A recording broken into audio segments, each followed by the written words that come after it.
મહાનગરપાલિકા અને નગરપાલિકા હદ વિસ્તારમાં આવતા ઝૂંપડાઓ ચોમાસાની ઋતુ દરમિયાન ન હટાવવામાં આવે તેવી એક માંગ સાથે નરેન્દ્ર રાવતની આગેવાની હેઠળ આ ઝૂંપડામાં રહેતા રહીશો મ્યુનિસિપલ કમિશનરને રજૂઆત કરવા માટે પહોંચ્યા છે। સરકાર તરફથી તાજેતરમાં પરિપત્ર જાહેર કરી અને ચોમાસાની ઋતુમાં બિન અધિકૃત રીતે બાંધવામાં આવેલા ઝૂંપડાઓ નહીં તોડવા અને ચોમાસાની ઋતુમાં ઝૂંપડવાસીઓને નહીં ખસેડવા મહાનગરપાલિકા અને નગરપાલિકા અનુરોધ કરવામાં આવ્યો। સરકાર તરફથી ખુલાસો હોવા છતાં પણ ચોમાસામાં ઝૂંપડાઓ તોડવાનું ચાલુ છે, તેથી જ આ કામગીરી પર રોક લાગે તે માંગ સાથે નરેન્દ્ર રાવતની આગેવાનીમાં મોરચો મ્યુનિસિપલ કમિશનર ખાતે પહોંચ્યો છે અને રજૂઆત કરવામાં આવી છે।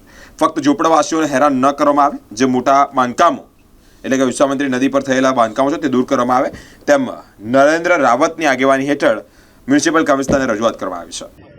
આપ જાણો છો કે ચોમાસાની ઋતુ છે, રસ્તાઓ પહોળા કરવા અને ટીપીની મોટી મોટી વાતો કરી અને વિકાસની વાતો કરી ગરીબ ઝૂંપડાવાસીઓને તોડાવવા માટેની નોટિસ આપવામાં આવે છે। વાસ્તવિકતા એ છે કે આ શાસકો નિર્દયી છે, કાયદાનું પાલન કરતા નથી અને જે પ્રકારે નોટિસ આપવામાં આવે છે તો અમે વિદિત કરવા માગીએ છીએ કે ગુજરાત સરકારે સર્ક્યુલર બહાર પાડે છે કે જ્યારે પણ ચોમાસાની ઋતુ હોય એટલે કે 15 જૂન પછી કોઈ પણ શહેરની અંદર ઝૂંપડાઓ તોડી શકાય નહીં, એ લોકોને બેઘર કરી શકાય નહીં।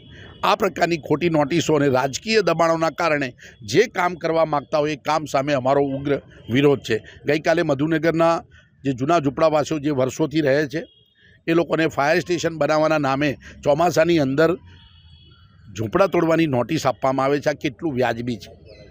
સરકાર અને કેન્દ્ર સરકારના નિયમો પ્રમાણે કોઈ પણ ઝૂંપડા તોડતા પહેલાં એમને વૈકલ્પિક વ્યવસ્થા આપવી પડે અને એમને મકાનો ફાળવવા પડે, આ સરકારનો નિયમ છે।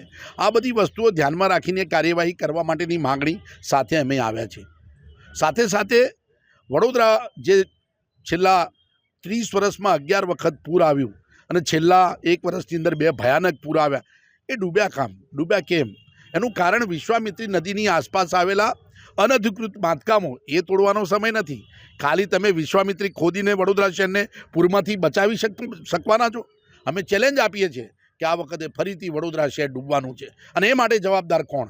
આ પ્રકારે ગરીબોના ઝૂંપડા તોડવાની જગ્યાએ તમે વિશ્વામિત્રી નદીના બાંધકામો તોડો, કરોડો અબજો રૂપિયાનું વડોદરા શહેરના નાગરિકોને નુકસાન થાય છે। એ નુકસાનથી બચાવો। તમે લોકોને ગેરમાર્ગે દોરી રહ્યા છો, ફક્ત રાજકીય એજન્ડા લઈને ફરો છો। તમે તમારા વિશ્વામિત્રી નદીના આજુબાજુના બાંધકામો તોડી શકતા નથી કારણ કે તમારા હકાઓના છે। ભારતીય જનતા પાર્ટીના નેતાઓએ અનધિકૃત રીતે ઝોન ફેર કરી જમીનો પડાવી લીધેલી છે, એને તોડો। સિકોનનો રિપોર્ટ છે અને રિપોર્ટમાં સ્પષ્ટ છે કે ગેરકાયદેસર રીતે નદીની આસપાસ ખૂબ મોટું દબાણ થયું છે, એને તોડવાનો સમય નથી અને ગરીબોને હેરાન કરવાનો સમય છે। આ બાબતે અમે તાત્કાલિક એમને આ બાબતે પગલાં લેવા માટેની માગણી સાથે મધુનગરના રહેવાસીઓ સાથે અમે આવેદનપત્ર આપવા આવ્યા છીએ। ત્યારબાદ